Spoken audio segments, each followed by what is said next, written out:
நாகரிக முகத்தில் சொத்துக்களை இழந்த மகனையும் மருமகளையும் ஒதுக்கிட்டு தன் பேரப்பிள்ளைங்களை பாதுகாப்பு செஞ்ச வள்ளியம்மாள்ங்கிற பாட்டியின் உண்மை கதைய இந்த தொகுப்புல பார்க்கலாம். ஆசிரியர் க பழனிசாமி அவர்கள் எழுதிய பாரம்பரியம்ங்கிற இந்த கதை ஒரு உண்மை சம்பவத்தை தழுவி எழுதப்பட்டிருக்கு. டிவிஆர் நினைவு சிறுகதை போட்டியில 2ஆம் இடத்தை பிடிச்சு ரூபாய் 10,000 பரிசு பெற்ற இந்த கதைய தொடர்ந்து கேட்கலாம். சமீப காலமாக அதிகாலையில் எழுந்திருப்பது சற்று ஆயாசமாக இருந்தது வள்ளியம்மாளுக்கு. வயது 70 நெருங்கி கொண்டிருந்தாலும் ராகி களி, கம்மஞ்சோறு, சோளச்சோறு, தினையும் தின்று வளர்ந்த உடம்பு திரகாந்திரமாக இருப்பதில் ஆச்சரியம் இல்லைதான்.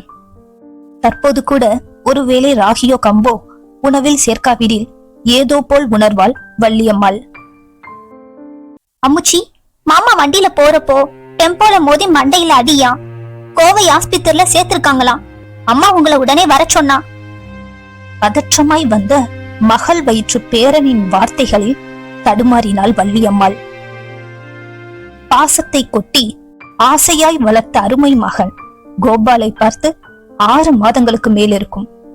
10 ஆண்டுகளுக்கு முன் மனைவி பேச்சை கேட்டு பிள்ளைகளை படிக்க வைக்க நல்ல பள்ளியில் சேர்க்க வேண்டும் என்று மாமனார் குடியிருந்த சரவணம்பட்டிக்கு அருகே குடியேறினான். எப்போதாவது ஊருக்குள் நல்லது கெட்டது வரும்போது அம்மாவை பார்த்து செல்வான். 10, 12 படிக்கும் பேரன்களின் படிப்பை காரணம் காட்டி ஊருக்கு வருவதை தவிர்த்தால் மருமகள் அர்ச்சனா. மாற்று சேலை கட்ட நேரம் இல்லாமல் நரைத்திருந்த கூந்தலை சுழற்றி கோடாலி கொண்டையிட்டு பேரனின் வண்டியில் ஏறி உட்கார்ந்தாள் வள்ளியம்மாள்.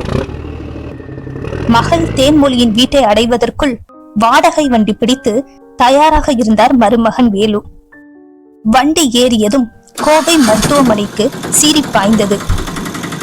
மகனுக்கு ஏதோ நேர்ந்துவிடக் கூடாது மாரியம்மா என்று வேண்டினாள். மனதில் கடந்த கால கசப்பான சம்பவங்கள் நெஞ்சுக்குழலில் நிழலாட கண்களில் ஓரம் நீர் கசிந்தது. மகள் தேன்மொழியை வேலுவின் கையில் பிடித்து கொடுத்த கையோடு 2 மாதத்தில் ஒரு நள்ளிரவில் நெஞ்சுவலிக்கு கணவனை பலி கொடுத்தாள். கணவன் விட்டு சென்ற 3 ஏக்கர் நிலத்தில் உழைத்தாள். கோவை சரவணம்பட்டியில் உள்ள ஐடி கம்பெனியில் பணியாற்றி கொண்டிருக்கும் மகன் கோபாலுக்கு பட்டப்படிப்பு முடித்த அர்ச்சனாவை மருமகளாக்கி கொண்டாள் வள்ளியம்மாள். பாரம்பரிய வாழ்க்கை முறையில் அதீத பற்று கொண்ட வள்ளியம்மாளுக்கும் படித்த அர்ச்சனாவுக்கும் ஆரம்பத்திலிருந்தே ஒத்து வரவில்லை. ஏங்க, உங்க அம்மா கம்மஞ்சோறு, சோளச்சோறு, தினைச்சோறுன்னு எதையோ சமைக்கிறாங்க, உடம்புக்கு நல்லதுன்னு என்னையும் சாப்பிட சொல்றாங்க, இதெல்லாம் என்னால சாப்பிட முடியாது என புகார் பட்டியல் வாசித்தாள் அர்ச்சனா. அவளை சமாதானப்படுத்துவான் கோபால். ஏகப்பட்ட சமாதானங்களுக்கு இடையே முதல் பிரசவத்தில் ஆண் பிள்ளை பெற்று வீட்டுக்கு வந்த மருமகளை உள்ளங்கையில் வைத்து தாங்கினாள் வள்ளியம்மாள். உங்க அம்மா ஒரு பைத்தியம். குழந்தைய குளிப்பாற்றப்ப ஏதோ இலைய அரைச்சு பூசுறாங்க, பேபி சோப் போட்டு குளிக்க விட மாட்டேங்கிறாங்க, டாக்டர் கிட்ட கேட்டா இதெல்லாம் செய்யக்கூடாதுங்கிறாரு என்றாள் அர்ச்சனா. அது துளசி, வேம்பு, வசம்பு, வெந்தயம், எலுமிச்சை, ஆவாரம்பூ கலந்த கலவை, ஒண்ணும் ஆகாது, கவலைப்படாதே என்று ஆறுதல் சொல்வான் கோபால். ஆண்டிற்கு 2 புடவைகளோடு தோட்டத்து தேங்காய் காய்கறிகளையும் வீட்டு பயன்பாடு போக மீதமுள்ள பசுப்பாலையும் காசாக்கினாள் வள்ளியம்மாள். சிறிது சிறிதாக சேமித்து மகளுக்கு செய்ய வேண்டிய நல்லது கெட்டது எல்லாம் செய்து வங்கி கணக்கில் கணிசமான தொகையை சேமித்து வைத்திருந்தாள். முகத்தை பளபளப்பாக்க பேசியலுக்கும் விலை உயர்ந்த ஆடை ஆபரணங்களை வாங்கி குவிக்க ஆசைப்பட்டு கணவனின் வருமானத்தை கரைத்தாள் அர்ச்சனா. இதனால் அர்ச்சனாவிற்கும் வள்ளியம்மாளுக்கும் இடையே ஒட்ட வைக்க முடியாத அளவிற்கு விரிசல் பெரிதாகி கொண்டே போனது. தாய் வீடு சென்ற அர்ச்சனா அங்கேயே தங்கிவிட்டாள். குழந்தைகள் வளர வளர வேறு வழியின்றி மாமியார் வீட்டிற்கு அடுத்த தெருவில் வீடு பார்த்து குடித்தனம் வந்தான் கோபால். அம்மாவுடனான தொடர்பு படிப்படியாக குறைந்த நிலையில் வேலை பார்த்து வந்த ஐடி கம்பெனியில் ஆள் குறைப்பு என்ற பெயரில் கோபாலை வீட்டிற்கு அனுப்பிவிட்டனர். வேறு வேலை தேடுவதற்குள் வாடகை, ஸ்கூல் ஃபீஸ், வீட்டு செலவு, குழந்தைகளின் வைத்திய செலவு, மாத தவணையில் வாங்கி போட்டிருந்த பொருட்களுக்கான தவணை என கடனும் வட்டியும் சேர்ந்து விட்டது. எதுக்கு மொப்பல இத்தனை சிரமப்படுறீங்க? பசங்க இங்க படிக்கிறாங்க. ஊர்ல இருக்கிற நிலத்தை வித்துட்டு கடனை எல்லாம் அடைச்சிடுங்க. இங்கேயே ஒரு வீட்டை வாங்கி சொந்தமாக்கிக்கங்க. மாத வாடகையாவது மிச்சமாகும் என மாமனார் தூபம் போட கோபாலுக்கு நல்ல யோசனையாக தெரிந்தது.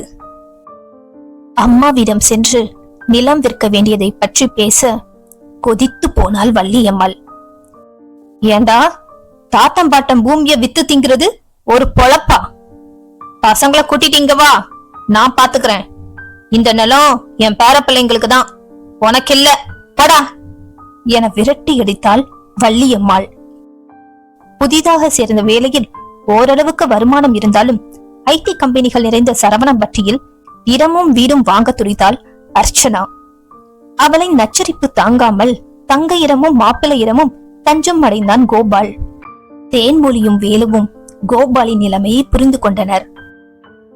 அம்மா, ஏமா இப்படி பிடிவாதம் பிடிக்கிற? அண்ணன் படுற கஷ்டத்தை காதால கேட்க முடியல.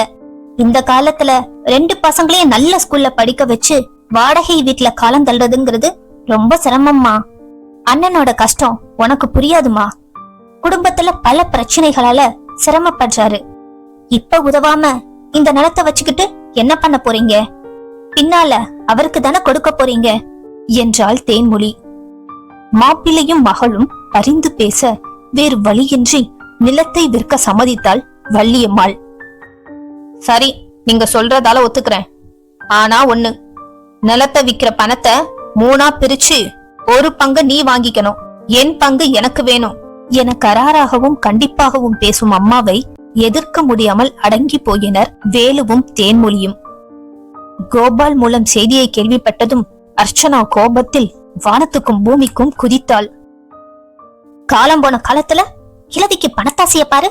ஏதோ சோத்துக்கு கொஞ்சம் பணத்தை கேட்டாலும் பரவாயில்ல, கிழவியோட ஒட்டும் வேண்டாம் உரமும் வேண்டாம் தானே இருக்கும் என்றாள். ரியல் எஸ்டேட் வியாபாரிகளுக்கு விலை பேசி நிலம் விற்கப்பட தேன்மொழிக்கு ஒதுக்கப்பட்ட தொகையை பெற சம்மதிக்கவில்லை வேலு. நாம நல்லா தானே இருக்கோம், ஒரு கஷ்டத்துக்கு உதவலன்னா அப்புறம் என்ன உறவு வேண்டியிருக்கு? உன் பங்க உன் அண்ணனுக்கே கொடுத்துடு என்றான் வேலு. மருமகன் பேச்சை திறமாக மறுத்து, என் பொண்ணுக்கு சொத்துல பங்கு வேண்டானா அதை என்கிட்ட கொடுத்துடுங்க என்று அடித்து பேசி தேன்மொழியின் பங்கையும் தனக்காக்கி கொண்டாள் வள்ளியம்மாள். தன் பங்கு பணத்துடன் வீடு சென்ற கோபால் அர்ச்சனாவிடம் நடந்ததை கூற அன்றிலிருந்து ஒரே அடியாக மாமியாரை ஒதுக்கி தள்ளினாள் அர்ச்சனா. ஒரு நல்லது கெட்டது ஊருக்கு வந்தால் கூட கிழவியை பார்க்காமலேயே செல்லும் அளவிற்கு வஞ்சத்தை நெஞ்சில் வளர்த்து கொண்டாள். ஓரிரு ஆண்டுகளிலேயே தன் பரம்பரையை வாழ வைத்த நிலம் வீட்டு மனைகளாக பிரிக்கப்பட்டு கான்கிரீட் கட்டிடங்களாக மாறியதை பார்த்து ரணமானாள் வள்ளியம்மாள். மருத்துவமனைக்குள் மகனை படுக்க வைத்திருக்கும் அவசர சிகிச்சை பிரிவுக்குள் மருமகனோடு சென்றாள் வள்ளியம்மாள். என்ன செய்யறதுன்னு தெரியல தேனு. தலையிலையும் கழுத்துலயும் பலமாடி வலது கால்ல எலும்பு முறிஞ்சிருக்கு. உடனே ஆபரேஷன் செய்யணும்னு சொல்றாங்க. லட்சக்கணக்குல செலவாகுமா. குறைஞ்சது 3 மாசமாவது மருத்துவமனையில இருக்கணுமா. நண்பர்களின் பேச்சை கேட்டு நிலவித்த பணத்தை எல்லாம் ஷேர் மார்க்கெட்ல போட்டுட்டாரு உங்க அண்ணன். 2 பசங்களோட நடு தெருவுல வந்த மாதிரி இருக்கு. கண்ணீர் வலிய புலம்பினாள் அர்ச்சனா. அவசர சிகிச்சை பிரிவிலிருந்து கோபாலை பரிசோதித்து விட்டு நர்சுடன் வெளியே வந்தார் மருத்துவர். கோபாலோட அட்டெண்டர் யாரு? பணம் கட்டிட்டீங்களா? நாளைக்கு ஆபரேஷன், பணத்துக்கு சீக்கிரம் ஏற்பாடு பண்ணுங்க என்றாள் நர்ஸ். நர்ஸின் குரல் அர்ச்சனாவின் காதுகளில் விழுந்து கலக்கத்தை இன்னும் அதிகப்படுத்தியது. மருத்துவ சேவை என்ற பெயரில் பணக்கட்டுகளை பத்திரப்படுத்துவதிலேயே குறியாக இருக்கும் மனிதன் தொலைத்த நவீன மருத்துவத்துறையின் முகம் அர்ச்சனாவிற்கு அச்சம் மூட்டியது. ஆவேசம் வந்தவள் போல் தன் வயதையும் மறந்து தரையில் நெடுஞ்சானாக கிடந்து மருத்துவரின் 2 கால்களையும் இறுக பற்றினாள் வள்ளியம்மாள். என் பையனை எப்படியாச்சும் காப்பாத்துங்கய்யா, என்ன செலவானாலும் பணத்தை நான் கட்டுறேன் என கதறியவளை தூக்கி நிறுத்தினார் மருத்துவர். அவர் கண்களில் துளிர்ந்த நீர் மருத்துவரிடம் இன்னும் மனிதாபிமானம் முற்றிலுமாக மறுத்து போகவில்லை என்பதை பறைசாற்றும் விதமாக இருந்தது. வள்ளியம்மாளின் வங்கி சேமிப்பில் இருந்த பல லட்சங்களை விழுங்கி குணமாகி வீடு திரும்பினான் கோபால். பழையபடி பணிக்கு திரும்ப இன்னும் ஓரிரு மாதங்களாகும் என்ற நிலையில் இருந்தது அவன் உடல்நிலை. அவனை பார்க்க தன் கணவனோடு சென்றாள் தேன்மொழி. அண்ணா, அம்மாவுக்கு வயசாயிருச்சு, டவுன்ல வந்து உன்னோட இருக்க முடியாது, என்னோடவே இருக்கட்டும். அம்மாவிடம் இருந்த பணத்துல உன் ஆஸ்பத்திரி செலவு போக மிச்சம் இருந்தத 2 பேரன்களின் பெயர்லயும் தலா 10 லட்சம் போட்டிருக்கா. அதிலிருந்து வரும் வட்டிய அவர்களின் படிப்பு செலவுக்கு பயன்படுத்திக்க சொன்னாங்க. அதனால உன் பசங்க படிப்பை பத்தி கவலைப்படாதனா. மிச்சம் இருந்த 10 லட்சத்தை தன் பேர்ல டெபாசிட் பண்ணி உங்க 2 பேரையும் வாரிசா போட்டிருக்கா. நம் நிலத்தை வித்தவன் சைட் போட்ட உடனேயே அவங்க கிட்ட இருந்த பணத்தை வச்சு 7 சைட் வாங்கி போட்டிருக்குன்னு அம்மா. இப்ப எனக்கு ஒரு சைட்டை எழுதி வச்சிட்டாங்க. மீதமுள்ள 6 சைட்டையும் ஆளுக்கு 3ஆ பிரிச்சு உன் பிள்ளைகளுக்கு உயில் எழுதிட்டாங்க. அம்மா வாங்குறப்போ 1 சென்ட் 30,000 ரூபாயா இருந்த இடம் இப்ப சென்ட் 3 லட்சத்துக்கு மேல விலை போகுது.